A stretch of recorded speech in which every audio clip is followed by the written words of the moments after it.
আল্লাহ তাআলা বলেন, জিন এবং ইনসানকে, মানব জাতিকে একমাত্র আমার গোলামি করার জন্য তৈরি করেছি, সৃষ্টি করেছি। বাবারে, অন্য কিছুকে টার্গেট করে নাই, গাছপালা পশু পাখিকে এইভাবে নির্দিষ্ট করে নাই। কিন্তু দেখা গেছে মানুষ এবং জিন দুইটা জাতি মাওলার সাথে নাফরমানি করে। তামাম মাখলুক মাওলার কুদরতি পায়ে সেজদা করে। পশু পাখি গাছপালা যাই কিছু দেখেন, সব কিছু মাওলার আনুগত্য স্বীকার করে, মাওলার হুকুম মেনে চলে। একমাত্র নাফরমানি করে জিন এবং ইনসান। বলতে পারেন, হুজুর আপনি কেমনে জানুন পশু পাখি যায় মাওলার গোলামি করে? এটা আপনি বুঝলেন কেমনে? শুধু আমি বুঝি নাই, ধরাইয়া দিলে আপনারাও বুঝবেন। সুন্দরবনে যে রয়্যাল বেঙ্গল টাইগার আছে, এটির গলার মধ্যে কয়টা হইরা শিয়ল লাগাইছিলেন? এই যে গর্তের ভিতরে দিনের বেলা শিয়ালগুলি গর্তের ভিতরে বসে আছে, বাবারে এই শিয়ালগুলি কেডা বান্ধা রাখছে? কেউ তো বেঁধে রাখে নাই, কেউ বেঁধে রাখে নাই।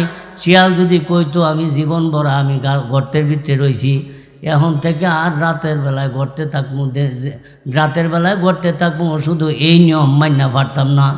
জীবন ভর রাতের বেলা গর্তে রয়েছি, দিনের বেলা গর্তে রয়েছি, রাতের বেলায় বেড়াইছি, বিচরণ করছি। এখন থেকে নিয়ম করলাম, রাতের বেলা মানুষের মতো গর্তের ভিতরে ঘুমায়াম, দিনের বেলা রাস্তাঘাটে চলাফেরা করাম। শিয়াল যদি রাস্তাঘাটে অবাধে চলাফেরা করে, সুন্দরবনের রয়্যাল বেঙ্গল টাইগার যদি রাস্তার মধ্যে নেমে যায়, বাবারে কুমির যদি কয় নদীতে বহু বছর রয়েছি আর ঠান্ডার থাকতাম না, এখন আমি উপরে চলাফেরা করাম। বাবারে সব প্রাণী যদি সামনে চলে আসে, মানুষ তো বিচারে পাইবেন, কি কই? মানুষ ছুটে ঘাটে চলা একবারে সহজ হইতো না, কি কই? সকল প্রাণী যদি রাস্তাঘাটে চলে আসে, বাড়িতে যদি চলে আসে, পানি যদি কয় জীবন ভরা রয়েছি নদীর মধ্যে, এখন একটু টানে উঠতাম চাই। পানি যদি উফরাইতে আপনার আমার না কি জম হয়, মরণ হয়নি? পানি যদি মাওলার হুকুম না মানত, বাবারে এই পানি কিছুদিন আগে আমরার হুকুম, মাওলার হুকুম এই তো একটু সিস্টেম দেখাইছেন মানুষরে, মানুষ একটু সিস্টেম দেখাইছি। দেখ রে মানুষ, তোরা তো মনে হরস এই পানি খালি সাগরেই থাকে, পানি মাঝে মধ্যে তরঙ্গ দেখাইতারে, মানুষে নমুনা স্যাম্পল দেখাইতারে। বাবারে মালয়েশিয়াতে মালদ্বীপে যারা ছিল, আমার এক ভগ্নিপতি মালদ্বীপে ছিল, বাবা এমনভাবে পানি আসতে শুরু করলো, আজকাল তো মালদ্বীপের মধ্যে মানুষ বিচরণ করতেছে, এটা পর্যটন এলাকা, এখন তো পানি নাই। মাওলার হুকুম হয়েছে একটু স্যাম্পল দেখায় দাও মানুষে। পানি যে আমার হুকুম মানে এটা স্যাম্পল বুঝাইবার লাগিয়া পানিরে হুকুম করছে। আমরার দিকের পুকুরের পানি দেখবেন এক পাশের পানি আরেক পাশে চলে গেছে, এই পাশের পানি ওই পাশে চলে গেছে, এরকম নমুনা দেখছি না আপনারা? পুকুরের পানি এরকমভাবে নড়াচড়া করছে, বাবারে বুঝতে পারলাম না পানির মধ্যে একবারে কেড়ে এমনি লড়াইতেছে, একবারে কেড়ে এমনি ধাক্কা দিল। পুকুরে এপারের পানি উপারে চলে যায়, ওপারের পানি এপারে চলে যায়, এরকমভাবে পানি নড়াচড়া করছে। সমুদ্রের পানি উপরে চলে আসছে, বাবারে মালদ্বীপের পানি নারিকেল গাছের আগার মধ্যে উড়াইছে।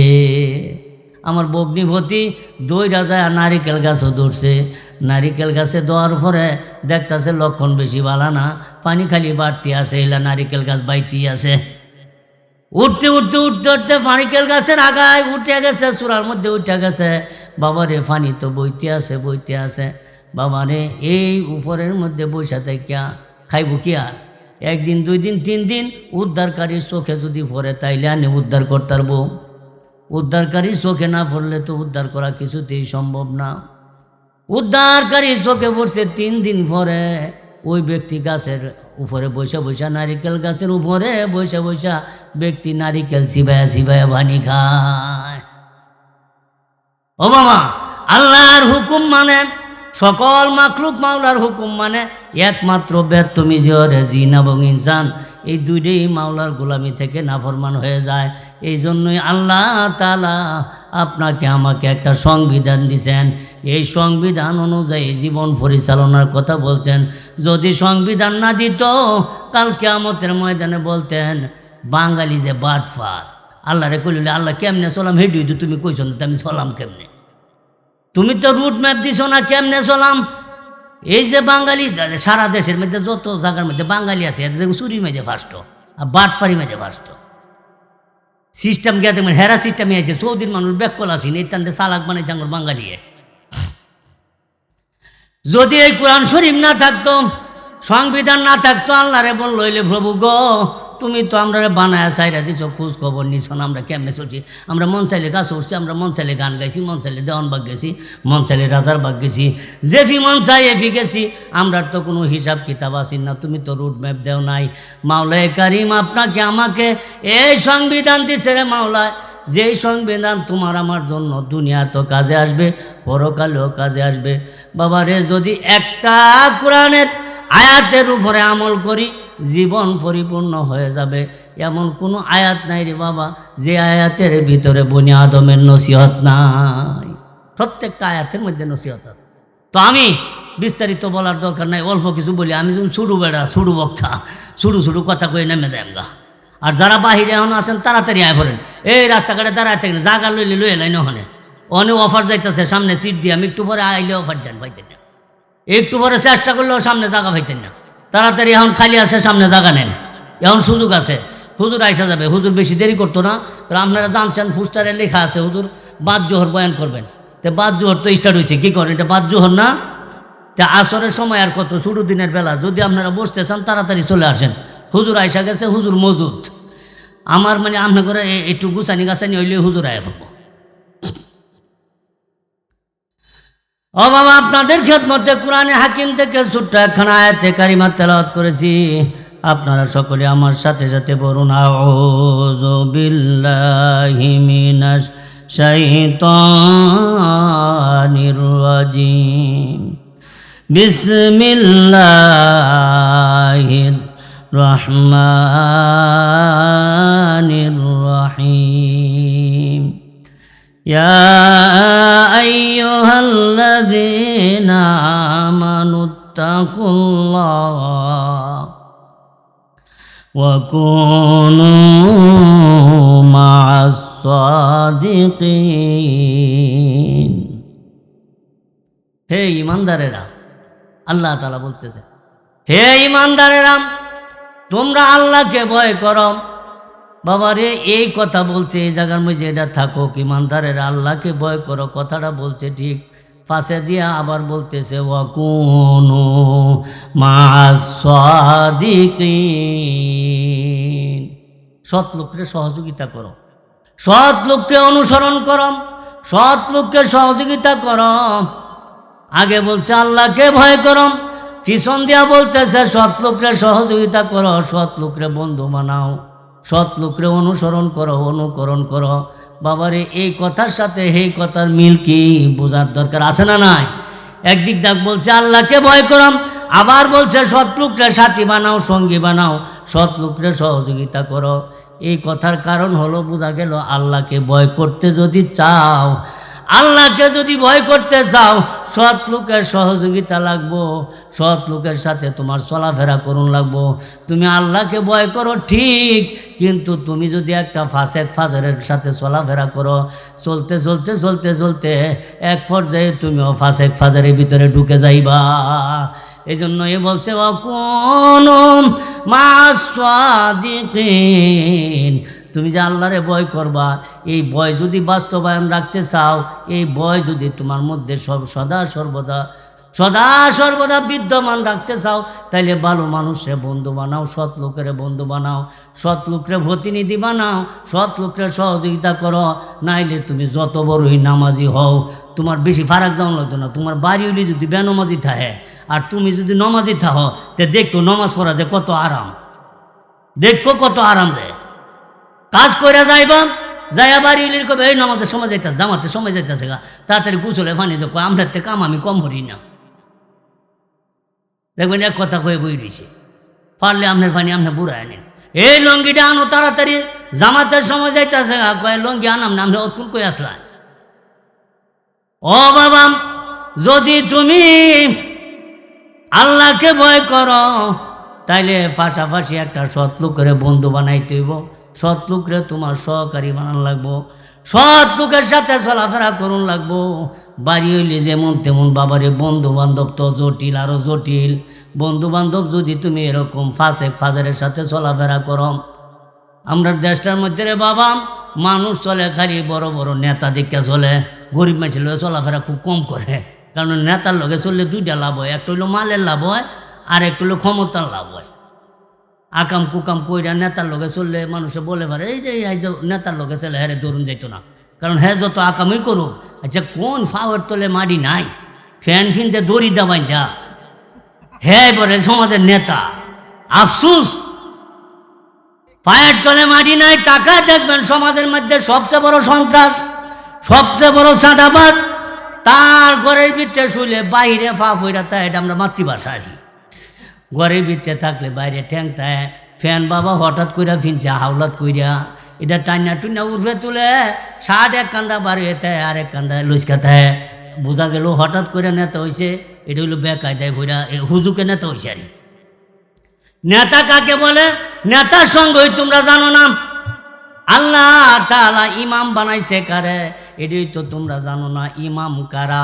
যাদের মধ্যে সৎ স্বভাব আছে, যারা কোরআন হাদিসের এলেম রাখে, জ্ঞান রাখে, মানুষের মধ্যে ইনসাফ প্রতিষ্ঠা করতে পারে, ন্যায় ইনসাফ প্রতিষ্ঠা করতে পারে, হালাল হারাম চিনে, ওই ব্যক্তি হইছে নেতা। আচ্ছা কোন আমরা আব্বা যদি বেকল থাকে সংসারের মধ্যে বায়াচারি বে হই মাতবরি তো না, কি কোন? বাবা যদি চালাক থাকে সবার তো মাতবরি টিকবো? সবার হাতে মাতবরি টিকতো না। বাবাই বলবো এই আমি তো যেতা আছি, কে মাতবরি অরস্থরা, কেডা কয় কি কাম করবে না করবে, কেডা কাজ করবে না করবে, কেডা সংসারে টাকা দিবে না দিবে, কার টাকা কি কাজে লাগাইবো না লাগাইবো, কারে কোন কাজে দিব, এটা আমি বুঝবো, তোরা বুঝস কি? বাবা আপন বাবা যদি জেলে অভিভাবক, জেলে নেতা, আপনার আমার পরিবারের মাঝে নেতা হয়েছে আমার বাবা, এই নেতা হয়েছে ইমাম। ইমাম মানি নেতা, আর আমরা মসজিদের ইমাম যেটা, এটা তো নেতা না, এটা বাড়ি কামলা ভুলা। ইমামদার আইকা মনে হরে তিন থানার মালিক, ইমাম রে হরমাইশ দেয়। বাবা কত জায়গার যে গেছি, কত রকমের অভিযোগ যে শুনছি। মসজিদের মোতোয়াল্লি জেলা টিহা দিয়া মসজিদ বানাইছে, বাজার হইরা ইমামেরা তো ধরায় দেয়। ইমাম সাহেব আপনি তো ওখানে নমাজ টমাজ নাই বই থাকবেন, ব্যাগটা আমরা বাড়ি ফসায় দিন, যে কেমন ব্যর্থমিজের করে ব্যর্থমিজ দেখুন। ইমাম সহজ সরল মানুষ, এরা কাঁদার মধ্যে যায় না, আল্লাহরে ভয় করে। ইমাম হারাম খায় না, ইমাম হারাম বুঝে না, ইমাম অন্যের উপর জুলুম করে না। বাবারে ইমাম যদি এরকম হারামি ইমাম হইতো, তাইলে মসজিদের মধ্যে ফ্যান খুললা লয়ে গেল বলে কলে রাখ করে আপনার ইমামের লোক হয়ে তো ইমামে সোলারে ব্যাটারি লয়ে গেল বলে, মাইক খুলে নিল বলে, এরপর দেখলেন ফ্যান যে কয়টা আছে এটি খুলে লয়ে গেল বলে, IPS খুলে না বেচ্চাদের ইমাম গেল বলে, কোনো বেতন যখন হকল ভাই না, এটি বেচ্চা ভরে জায়গা। ইমামের ভিতরে মাওলার ভয় আছে। এই জন্য আল্লাহ তাআলা বলেন, হে ইমানদারেরা তোমরা আল্লাহকে ভয় করো। ইয়া আইয়ুহান নাসুত্তাকু, ইয়া আইয়ুহাল্লাযীনা আমানুত্তাকুল্লাহ। হে ইমানদারেরা তোমরা আল্লাহকে ভয় করো। আল্লাহ তো কইছে না ও কাফের তুমি আল্লাহরে ভয় করো, হে মুনাফিক তুমি আল্লাহরে ভয় করো। এই জায়গাত ইমানদাররে বলছে, হে ইমানদাররা তোমরা আল্লাহকে ভয় করো। কেননা ভয় এমন একটা জিনিস, মাওলার ভয় যদি থাকে তাইলে তোমার দ্বারা যারা পরিমাণ কোনো গুনার কাজ হতে পারে না। মানুষের উপর জুলুম হবে দূরে থাক, অন্যায় হবে দূরে থাক, অত্যাচার হবে দূরে থাক, তোমার দ্বারা ন্যায় ইনসাফ প্রতিষ্ঠা হবে। মসজিদে নামাজ পড়া বের হওয়ার সময় দেখবেন বহু মুসল্লি আছে, নামাজ পড়া যায় বেলা বাইরে যে জুতা পড়ছে খালি হের জুতাটির ফি খেন, আরেক বেটার জুতা যে লাত্তি দেখো এতনি সেটা হের খেয়ালই নাই, আছে না না? আরেক বেটার জুতা লাইতে লয়ে গেছে গা, আরেক বেটার জুতার উপরে নিজের জুতা দা হেইলার জুতারে ফাঁটছে, বুঝাইছে আমার জুতাটা দামি, হেইটা বুঝি দামি না। বাবারে তোমার মধ্যে ইনসাফ নাই, আল্লাহর ভয় নাই। যদি তুমি আল্লাহকে ভয় করতা তাইলে তোমার জুতারে যেরকম সম্মান দিতেছ, তোমার জুতারে যেমন মর্যাদা দিতেছ, আরেক ভাইয়ের জুতাটা তোমার পায়ের একটু লাত লাগিয়া একটু পজিশন নষ্ট হয়ে গেছে গা, একটু পজিশন নষ্ট হয়েছে, আসেন সুজা একটু পজিশন নষ্ট হয়েছে। আগে তুমি নুয়াম ওই ভাইয়ের জুতাটা সোজা কইরা যেইভাবে আসিল পারলে তার চাইতে আরো উত্তম পরিবেশে যদি তুমি রাখতা তাইলে বোঝা যাইতো তোমার ভিতরে আল্লাহর ভয় আছে। বান্দারে তোমার ভিতরে আল্লাহর ভয় নাই। তুমি যদি আল্লাহকে ভয় করতা তাইলে যারা পরিমাণ গুনার কাজ করতে পারতা না। সমাজে ইনসাফ প্রতিষ্ঠা করতাম, পরিবারে ইনসাফ প্রতিষ্ঠা করতাম। পরিবারের মধ্যে তোমার ইনসাফ নাই, সমাজে ইনসাফ নাই, বাবারে পরিষদে ইনসাফ নাই, থানাতে ইনসাফ নাই, জেলাতে ইনসাফ নাই, আস্তে আস্তে যাইতে যাইতে জায়গা পর্যন্ত যাইবেন, ইনসাফ নাই। ইনসাফ গেছে কই? ইনসাফ কোন দেশে ফলাইছে? ইনসাফ যদি ঘুরে আনতে চাও, যদি ন্যায় প্রতিষ্ঠা করতে চাও, মাওলার ভয় ভিতরে ঢুকাও। মাওলার ভয় যদি তোমার ভিতরে না ঢুকে, বাবারে দিন রাত 24 ঘন্টা মাইক যদি কান্দ লইয়া ঘুরিয়া রস করি, বাবারে ওই ওয়াজে কোনো কাজ হবে না। মানুষের যদি না থাকে রে বাবা, ইনসাফ প্রতিষ্ঠা হবে না। বাবারে নবী আরবি ইন্তেকালের পরে খলিফা উমরের হাতে শাসন আসছিল। খলিফা উমর না কতটুকু বাংলাদেশে শাসন আছেন খলিফা উমর, হ্যাঁ, অর্ধজাহানের খলিফা আছেন। আমরা খালি একটা দেশের রাজা হয়ে দেখি কত জাতের বাহাদুরি দেখায়, পাকিস্তান, ইন্ডিয়া, ভারত, আমেরিকা। খালি খালি একটা জায়গার যদি কোনো রকম প্রধানমন্ত্রী হইতারি, তে তো মনে হয় পুরা বিশ্বটাই আমার। ও বাবা, অর্ধজাহানের খলিফা উমর ছিলেন। ওই খলিফা চিন্তা করলো ইনসাফ প্রতিষ্ঠা করতে হবে, কেননা আমি রাজত্ব চলাকালীন, আমি খলিফা উমর রাষ্ট্রপ্রধান থাকাকালীন যদি ফুরাত নদীর তীরে একটা কুকুরও না খায় মারা যায়, কাল কিয়ামতের ময়দানে প্রভুর দরবারে আমার আসামি হয়ে দাঁড়ানো লাগবে। খলিফা উমর এই কথা চিন্তা করাম ওই খলিফার প্রাদেশিক একটা শহর হিমসনগরীর মধ্যে আরেকজন গভর্নর নিয়োগ করবে। খলিফা উমর বলতেছে আমার থেকে যেহেতু একটু দূরে, ওই জায়গার মধ্যে জায়গাটা দেখাশোনা আমার জন্য অসম্ভব হয়ে যাইতেছে, একজন গভর্নর নিয়োগ করা লাগবে। গভর্নরটা নিয়োগ করবে কারে? সাইদ বিন আমির আল জুমাহির। হিমসনগরীর জন্য আরেকটা গভর্নর নিয়োগ করব, আরেকটা নতুন লোক দিব।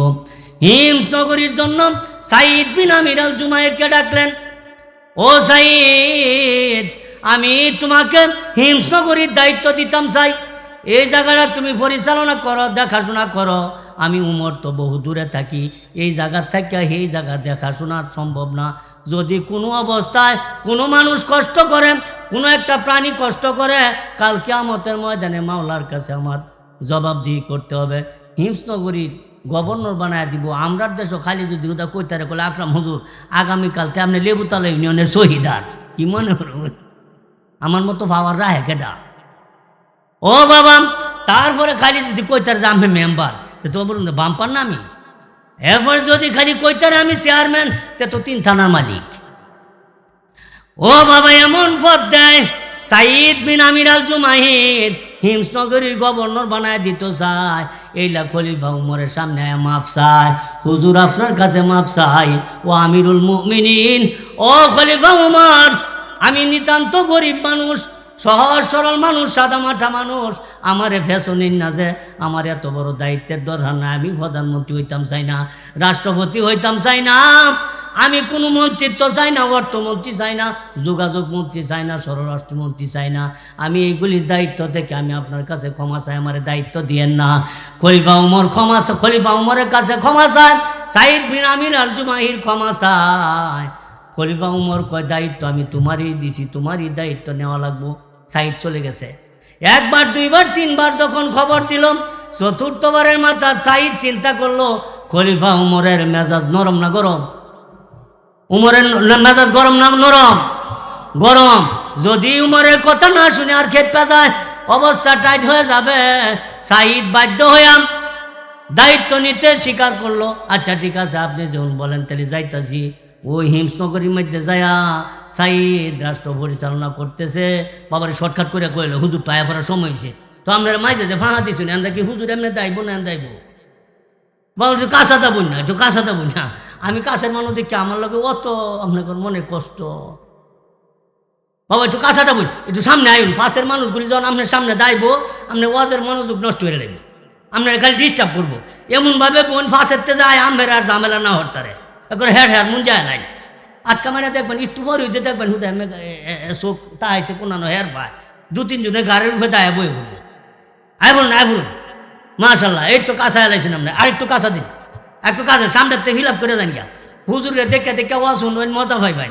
আমার তো বাড়ির মানুষ প্রত্যেক দিন দেখুন কেমন জুত লাগতেছে না, একটু কাঁচা দেবেন। হেলারে দেখলে আলাদা একটা এসকি উঠবো ওদের। আই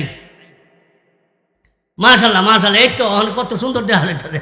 একটু আগে মনে হয়েছে আমি বুঝি হাফ সারছি, বুঝছি হাফ সারলে সারকারি দেয় না, খারু হয়ে থাকে না জানি হাফে কামড় মারে, কিছু খারু হয়ে থাকে, কিছু ফাঁক দা বয়ে থাকে, উঠটা যে দৌড় দিতারে, তো এটা হাফ খেলা দেখাইতেছি, তো এখানে রাহুল খেল লাগে, এটা মন যায় দিন, এটা মন যায় লাইন আইন ভাই সাহেব আগা কাঁচা এলেন ফাঁসে দায় আছে আপনারা ডিস্টার্ব না করতে রে। এ ভাই সাহেব আপনারা তো ফাঁসে দাঁড়ায় আছে আইন না, এটা যেহেতু আই করছেন ভুলে বাইতে ঢুকে পড়ুন না, এটা কত জ্ঞানী মানুষ যা আছে শাস্ত্রলা বয়ে থাকবো বলে আস্ত এন হুনতাছি মাইক তোমাক করে গাছের মেয়েদের লাগাই ওই আয় বলুন, এটার ভিতরে এক জিনিস, এটার ভিতরে আরেক জিনিস, গাছে উঠতে হন ওই একটা জিনিস, নামার থেকে হন আরেক জিনিস, এটার ভিতরে ঢুকে যায়। সাইদ বিন আমির আল জুমাইর হিমস নগরীর গভর্নর বানায় দিলেন, হিমস নগরী পরিচালনা করতেছেন। এবার খলিফা ওমর কয় হেডারে যে পাঠাইছি সেই দেশ গিয়া দেখি না এটা কোন কাম হরতাছে, মন মারে না টন মারে, বিজি অফ কাঠ মারে না ফুঙ্গু বাতা মারে, একটু খুদলর ধরা আছে না জুত পায় তো খালি যদি আজ জাগালা কাঠ আমারা তো দিতে রেতে বাইসাবরে লাল বানায় লাম আফারে কাঠ দিলাম। হ্যাঁ, যত ঘর বাড়ি আই টিন টুন যাই এটা আমরা আত্মীয় স্বজন মাঝে বন্ধ করলাম, এর লাগে আমার পদই দেয় না, তো আমি কবি চেয়ারম্যান মেম্বার হইতে জানে আমার ইনসাফ নাই। ও বাবা, ইনসাফ যদি প্রতিষ্ঠা করতে হয় তাইলে ভিতরে আল্লাহর ভয়ের দরকার আছে। ইয়া আইয়ুহাল্লাযীনা আমানুত্তাকুল্লাহ, আল্লাহকে ভয় করো রে ইমানদারেরা। ভয় যদি করতে চাও, এই ভয় যদি বাস্তবায়ন রাখতে চাও, ওয়াকুনু মা'আস সাদিকিন, সৎ লোকের বন্ধু বানাও, সৎ লোকের সহযোগিতা করো, সৎ লোকের পাশে থাকো, তাইলে তোমার চরিত্র ভালো হবে। চরিত্র যদি ভালো করতে চাও তাহলে ভালো মানুষের সাথে তাহলে লাগবো, কথা বলেন ঠিক ঠিক না? ভালো মানুষের সাথে গেলে আনে ভালো পরিবেশ হইব। আচ্ছা, যদি মনে করুন এক বেড়া এটা সবসময় গুল্লা মিষ্টি খায়া অভ্যাস, তার লগে আপনি বন্ধু বানাইছেন। আচ্ছা, যেই বেটা গুল্লা মিষ্টি খায়া অভ্যাস, গাবতলি বাজারে উঠতে ওই কবি কি করলে, এই একটু পরে যখন আজান হইব নামাজও যায় গেল, আগে গুল্লার বেটটা ভেঙে গেলাই দেখবেন গুল্লার দোহানে ডুহাইছেন, হেলেও খাইছে আপনারও খাওয়াইছে, খাওয়ায় কয় তাড়াতাড়ি কুলি হর নমাজটা হইরা ভরে ফান খায়াম। এটা গুল্লার নেশা যেলা আছে তারা গুল্লার দোহানো ডুহাইব। বাবারে পক্ষান্তরে যারা বিড়ি খায় তারা কিনব, যারা বিড়ি খায় বিড়িওয়ালার লগে যদি বন্ধু থাকেন, আচ্ছা আপনারা যারা বিড়ি খাওয়া শিখছুন, আচ্ছা তো আমার সামনে কইতেন না আর আমিও কইতাম না, যারা বিড়ি খাওয়া শিখছুন তারা কইতার বান জীবনে যে ফইলা ছুটি আমি এক ফেক বিড়ি কিনা বই হাজারে শিখছিলাম, এটা কেউ কইতার বান?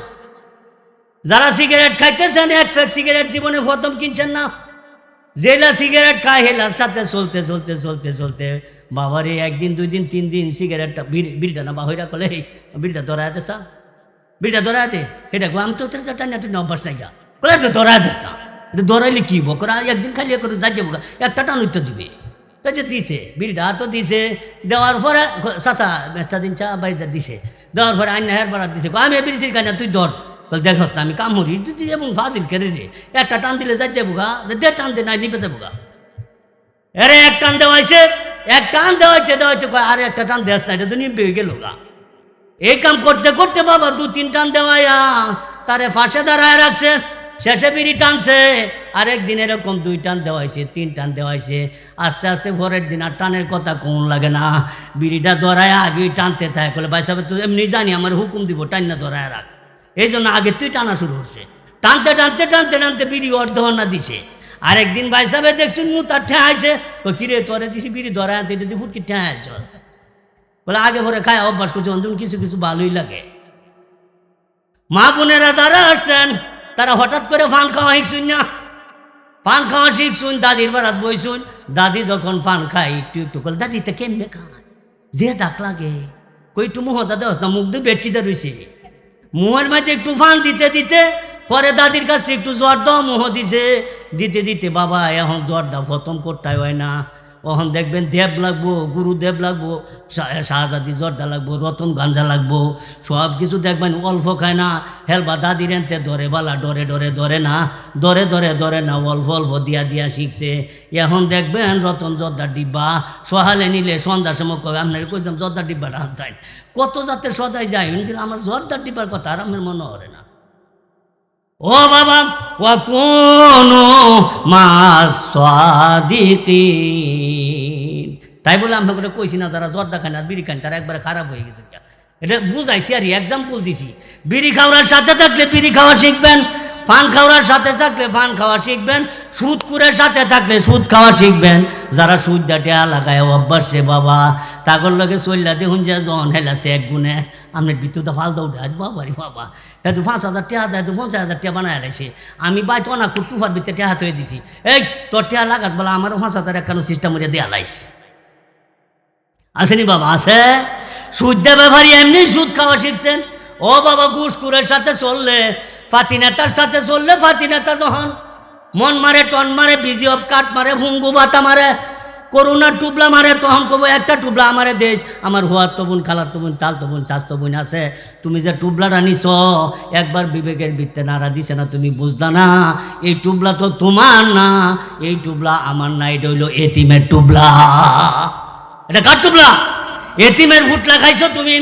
ও বাবা, সাইদ বিন আমির আল জুমাইর হিমসনগরী গভর্নর খলিফা উমর কই দিছি যে যায় দেখি কেমনে চালায় দেশটা। খলিফা উমর কিছু লোক ফাড়াইছে, কয় হিমসনগরীর মধ্যে একটু তদন্ত করে দেখো, সব সাইডে দরিদ্র যারা আছে তাদের একটা লিস্ট করে নিয়ে আসো, আমি সরকারি বাইতুল মাল থেকে কিছু খাবার দিব, বাইতুল মাল থেকে কিছু খাবার দিব। এই কথা যখন বলছে একটা টিম গেছে, টিম যায় তদন্ত করছে। বাবা বাবা, ইনসাফ কারে কয় লক্ষ্য করে শুনলেন। আমি চেয়ারম্যান দেখা আমি যদি তদন্তের মধ্যে যাই, তাইলে আমার আত্মীয় স্বজন আছে না, দেখা দেখি এই নামগুলি সিরিয়ালে 1 নম্বরে আয় করবো। খলিফা উমর যায় নাই, নিরপেক্ষ লোক পাঠাইছেন, ইউনিয়নের ভিতরে গুইরা দেহ কারা প্রকৃত গরিব। একটা আছে বাপ আর একটা আছে অভাব, একটা আছে বাপ আর একটা আছে অভাব। এখন যখন রাজনীতি দলের কোনো লোক আসে, কথার কথা আপনারা আবার কেউ মাইন্ড করেন না, রাজনীতি আলোচনা, ইনসাফ প্রতিষ্ঠা কেমনে করবেন, আল্লাহর ভয় কিন্তু কীভাবে ভিতরে ঢুকাইবেন বুঝাইবার লাগে বলতেছি। এখন আপনি যদি বারুন, মনে করুন আমি বারুইছি লেবুতলা ইউনিয়নের লিস্টি করতাম, কেটা কেটা গরিব, আমি তো আয়া দিই লেবুতলা ইউনিয়নের ভিতরে অনেকে আমার পরিচিত বে হয়ে আমার ওয়াজো দাওয়াত দেয়। আচ্ছা, আপনি যখন ওয়াজো দাওয়াত দিন আপনার নামটা 1 নম্বরে বয়া দিতেছি, কারণ আমি লোক তো আমার বালা খাতি, আপনি আমার ওয়াজো দাওয়াত দিন, হেলা আমার খালার তো ভাই, হেলা আমার দুলা ভাই, এলারে আমি আস্তে আস্তে বড়ায় দিতে দিতে রে বাবা আসল গরিব যেইলা তাদের নাম লিস্টিতে নাই। এই জন্য খলিফা উমর লোক ফাড়াইছে, তদন্ত অর্থাছে, তদন্ত কইরা কইরা প্রকৃত এতিম যেটা এতানের নাম লেখতেছে, গরিব যেটা মিসকিন যেটা নাম লেখতেছে, লিখতে লিখতে লিখতে লিখতে সর্বশেষ হিমসনগরীর গভর্নর যিনি দায়িত্বপ্রাপ্ত আমির সাইদ বিন আমির আল জুমাহিরের বাসার ঢুকছে। বাসার ঢুকিয়া দেহে রে বাবা সারা দেশের মধ্যে যাদের নাম লেখছে সকলের সাইতে যদি নাম্বার দিতে হয়, গরিব যদি কাউকে বলতে হয়, তাইলে সবচাইতে বড় গরিব হয়েছে হিমসনগরীর গভর্নর সাইদ বিন আমির আল জুমাইর, হয়েছে সবচাইতে বড় দরিদ্র। যদি কোনো নাম্বার দিতে হয় সর্বপ্রথম তার নাম্বারটা 1 নাম্বার দিতে হয়। এবার যারা এটা পরিচালনা করতে আসছে, যারা তদন্ত করতে আসছে, তাদের অবাক হয়ে গেছে, ব্যাপার কী রে, আমরা কইটা ঘুরছি হচ্ছ, জেলা হিমসনগরীর গভর্নর, জেলা রাষ্ট্রপ্রধান, এইলার বাড়ি দুপাশে মরতাছে, এইলার নাম তো নাম্বার 1-এ থাকার দরকার রে বাবা। এবার চিন্তা করেন, হিমসনগরীর গভর্নর, এইলার নাম আইছে দরিদ্র খাতার মধ্যে নাম্বার 1, সবাই লিস্টি করে লয়ে গেছে গা। খলিফা উমরের কাছে লিস্টি জমা দিছে। খলিফা উমর দেখতেছে সাইদ বিন আমির আল জুমাহির হিমসনগরীর গভর্নর 1 নাম্বার তালিকার মধ্যে আছে, সে সবচাইতে বড় দরিদ্র। এবার ওই জায়গাতে খাবার রেডি করছে, খাবার রেডি করে নাম লিখে লিখে ছাড়ছে, পুটলা ডাকার, এটা আঙ্গুর ইউনিয়ন বন্টন হইতো না, ইউনিয়নও যদি বন্টন হইতো নাম তো কাট যাইব, দেখা দেখা যাইতো না। এই কারণে ইউনিয়নও নাম লিখছে না, জায়গার মধ্যে নাম লিখে সিল মাইরা দিছে, আব্দুর রহমান দরিদ্র, লেবুতলা ইউনিয়নের উমুক গ্রামের উমুক জায়গার আব্দুর রহমান, পিতার নামে মাতার নামে লেখারে বাবা সিরিয়াল দিয়া সিল মাইরা সাইরা দিছে। মন মারা, টন মারা, বিজেপ, কাঠ মারা, ফুঙ্গু ভাতা মারা, টুবলা মারার কোনো সিস্টেম নাই, জায়গাতে মাইরা দিছে। ওই জায়গাতে আসছে, আসার পরে বন্টন চলছে। সাইদ বিন আমির আল জুমাহির হিমসনগরীর গভর্নর, সর্বপ্রথম পুটলা পাওনা হয়েছে এইলা, দরিদ্রের বাইতুল মানের খাবার পাওনা হয়েছে এইলা। এলার হাতে যখন ধরায় দিছে, সঙ্গে সঙ্গে সাইদ বলতেছে, ও ভাই আমাকে এই দরিদ্রের টান কেন দিলা? আপনি আমরা জরিফের মধ্যে দেখছি আপনি নাম্বার 1-এ আসেন, এই কারণে দিলাম। সাইদ বলতেছে, না রে ভাই না, যদিও আমি দরিদ্র হই তাহলেও তো আমি রাষ্ট্রপ্রধান, যদি অগুসুরে কোনো ব্যক্তি থাইকা থাকে তোমরা লিস্টি করছো, যদি অগুসুরে কোনো ব্যক্তি ভুলভ্রান্তিতে থাইকা থাকে, ওই ব্যক্তি যদি বলে খলিফার বাড়ির খাবার আছে, আমার বাড়ির খাবার নাই, কাল কিয়ামতের ময়দানে প্রভুর দরবারে আমি কি জবাব দিব? এই সাইদ নিজের ফুটলা কাটটা জনসাধারণের মধ্যে বন্টন করে দিছে, বন্টন করে দিয়া দিল, তবু এই ফুটলার খাবার নিজের ভিতরে দেয় নাই। বাবারে ওই জায়গার মধ্যে তারা খলিফা যারা ছিল, খলিফার অনুসারী যারা ছিল, তারা ইনসাফ প্রতিষ্ঠা করার জন্য সৎ লোকরে বন্ধু বানাইছে, আবার পাশাপাশি মাওলাকে ভয় করছে। এই দুনিয়া মাত্র সফর বিষয় আইসো মাত্র 3 দিন 4 দিনের লাগিয়া, সৌদি আরব গিয়া যদি কেউ বাসা বাড়ি প্রাসাদ কইরা লায়, এই হইল সব চাইতে বড় ব্যাকল। কিছুদিন পরে বিশাল মেয়াদ যখন শেষ হইব, ইচ্ছাই হোক অনিচ্ছাই হোক, যদি বেশি গাওরামিরা গাঁটটার মাঝে দৈরা না জেলও দিব, বলে বেতমিজি করে, বেতমিজ তোর বিশাল মেয়াদ গেছে গা, তুই সৌদি আরব ঘুরস কিনলে গিয়া, গাঁটটার দৈরা জেলখানার দিব, জেলখানাতে বেদাদা খেদায় দিব রে বাবা।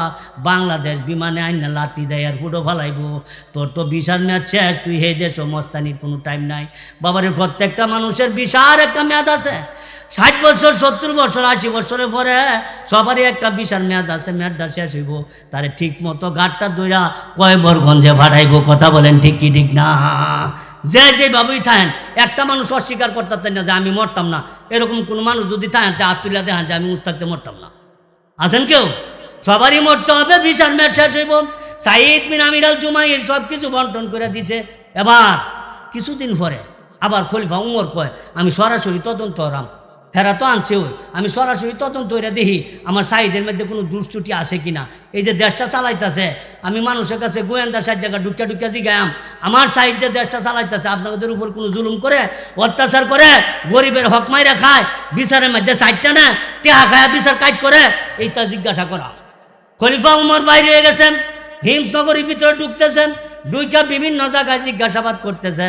বাবার এক জায়গার মধ্যে একটা লোক পায়া বইছে, এলাই কয় হ্যাঁ সাইদ বিন আমির আল জুমাইরের সাইদের ব্যাপারে অভিযোগ আছে 4টা। কয়টা অভিযোগ? 4টা অভিযোগ আছে। কয় কি অভিযোগ? তাড়াতাড়ি কইলাম। খলিফা উমর অত্যন্ত মেজাজি লোক ছিল, খলিফা বলতেছে আমার সাইদের কি দোষ আছে 4টা। কয় দোষটা আমি বলতেছি একটা একটা। কয় বলেন। 1 নম্বর দোষ হইল আপনার সাইদ প্রতিদিন 10টার সময় অফিসে আসে, পরিষদে 10টার সময়, এটা হইল 1 নম্বর দোষ। কয় 2 নম্বর দোষ কি? কয় সপ্তাহে 1 দিন অফিস কাজা করে, সপ্তাহে 1 দিন অফিস হয় না। কয় 3 নম্বর দোষ কি? কয় 3 নম্বর দোষ হইল রাত 12টার পরে ডাকলে আপনার সাইদ আর সাড়া দেয় না। কয় 4 নম্বর দোষ? 4 নম্বর দোষ হইল আপনার সাইদ হঠাৎ হঠাৎ অচেতন হয়ে যায়, হঠাৎ হঠাৎ জ্ঞানহীন হয়ে যায়, সাইদের কোনো হুঁশ জ্ঞান থাকে না। এমন একটা মিঠি বেড়ামোলা রুগী বেড়া আমরা দেশে প্রধানমন্ত্রী বানাইছু।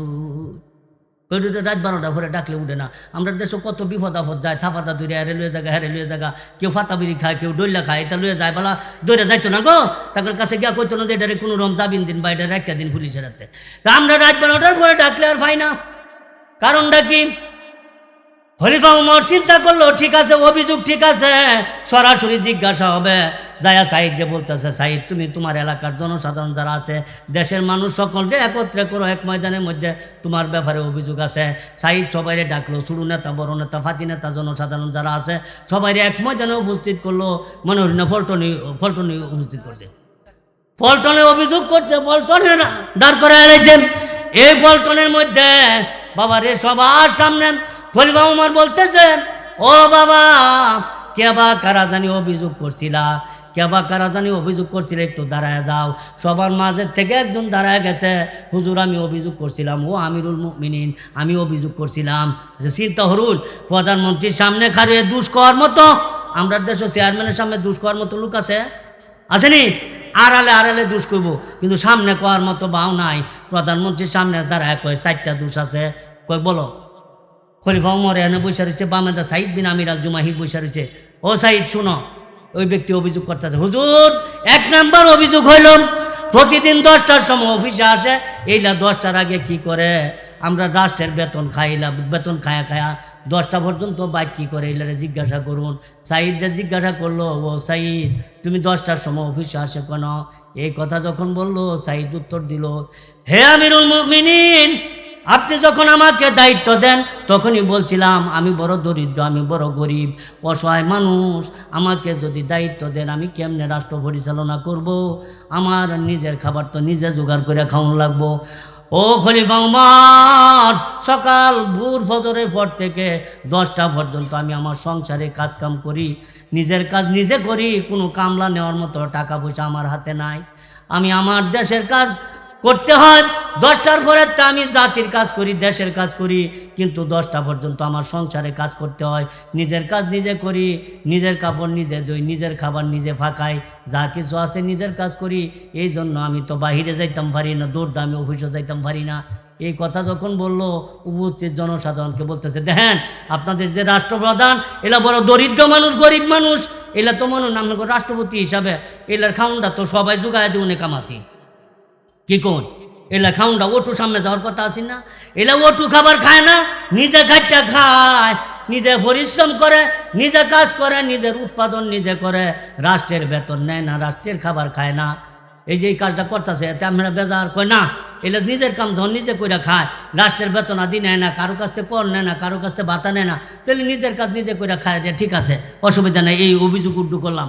তারপর 2 নম্বর অভিযোগ হলো সপ্তাহে একদিন এলে অফিস মিস করে, অফিসে আসে না। এই কথা যখন বললো, খলিফা ওমর বলতেছেন, রে সাইদ, সপ্তাহে একদিন অফিস বন্ধ করো, কারণ কি? ও আমিরুল মুমিনিন, আপনাকে যে বলছি আমি দরিদ্র, আমি অসহায়, এই যে আমার পরনের কাপড়টা দেখতেছেন, এই কাপড়টা ব্যতীত বিকল্প কোনো কাপড় আমার নাই। যে কাপড়টা পরনে দেখতেছেন, এই পরনের বিকল্প কোনো কাপড় নাই। ও আমিরুল মুমিনিন, আমি ঘরের ভিতরে একটা গর্ত করছি, এই গর্তের ভিতরে বৈশা দেখলাম, আমার জামাগুলি খুইলা দেই, আমার বিবিরে বলি, বিবিরে তুমি একটু পরিষ্কার করে দাও, এই জামা শুকাইলে আবার এই জামা আমি গায়ে দেই।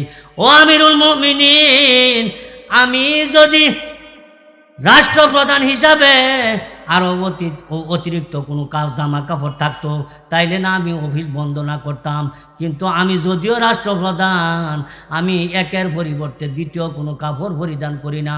যদি বেশি কাপড় পরিধান করি, আমার রাষ্ট্রের মধ্যে যদি কোনো ব্যক্তি কাপড়ের অভাব করে, তার জামার অভাব করে, কাল কিয়ামতের ময়দানে প্রভুর দরবারে যদি অভিযোগ করে, প্রভু গো, আমরা দেশের রাষ্ট্রপ্রধানের জামা আছেন 2টা, আমার জামা ছিল 1টা, আমার রাষ্ট্রপ্রধান জামা কেন 2টা পড়লো, আমার কেন 1টা আসেন, এটার জন্য তোমার কাছে জবাব চাই।